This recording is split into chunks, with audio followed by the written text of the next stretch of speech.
Ghosts of the Vanishing Bell. In the fog-draped town of Woolwich, where chimneys always whispered and crows seemed to know too much, something strange happened on the first morning of October. The old clock tower bell, the pride of the town, the one that had rung for over 200 years without missing a single hour, was gone. Not broken. Not moved. Gone. The townspeople woke up to silence at 6 a.m. sharp.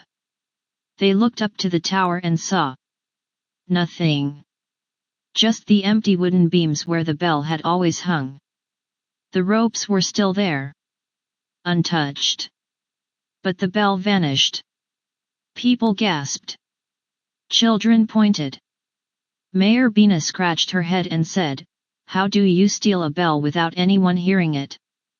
No one knew. Except maybe Niv, a 14-year-old boy who loved three things: riddles, lemon cake, and mysteries. He had solved small ones before, like who took Mrs. Pinto's missing pie, it was her dog, or where the school's projector went, the janitor had been using it for karaoke. But this was real. Niv grabbed his notebook, binoculars, and his magnifying glass. "It helps me feel smarter," he said, and got to work. His first clue: there were no drag marks. No dents. No scratches on the tower floor. It was like the bell had floated away. Second clue: the birds had stopped sitting on the tower. Niv noticed that the pigeons who usually perched there had vanished 2 days earlier. Almost like they sensed something. Third clue: an odd humming sound that came from the ground below the tower, faint, rhythmic, like breathing metal. That night, while the town argued in the square about whether it was ghosts or pranksters, Niv snuck into the tower with a flashlight and his cat, Whistle, who came along for emotional support. They climbed down into the basement of the tower, a place sealed off for years. What Niv found made his eyes widen. Beneath the tower, hidden behind an old wall of bricks, was a secret door. Inside was a lab. Not a normal lab. This one had machines made of copper and glass, jars full of glowing liquid, and floating in mid-air. The bell. But it wasn't hanging. It was suspended inside a magnetic field, humming quietly, as if it was dreaming. Niv found notes.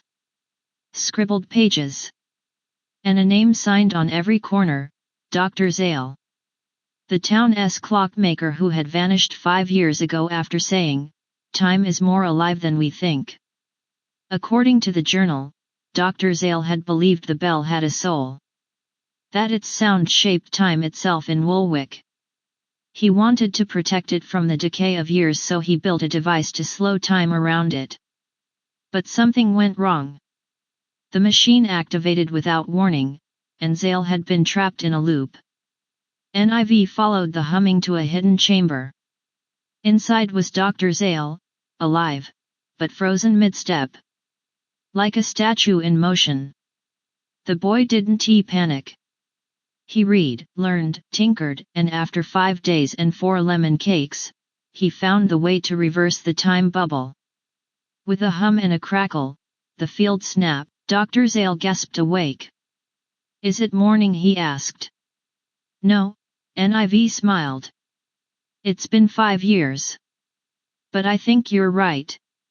Time is alive." The next day, the bell rang again. Loud, proud, and a little brighter somehow. No one knew what really happened except Niv, Whistle, and the very quiet Dr. Zale, who now helped fix watches and gave free cookies to anyone who looked curious. But if you asked Niv about it, he'd just grin and say, "Sometimes, mysteries aren't meant to scare you. They're meant to show you what's been hidden in plain sight."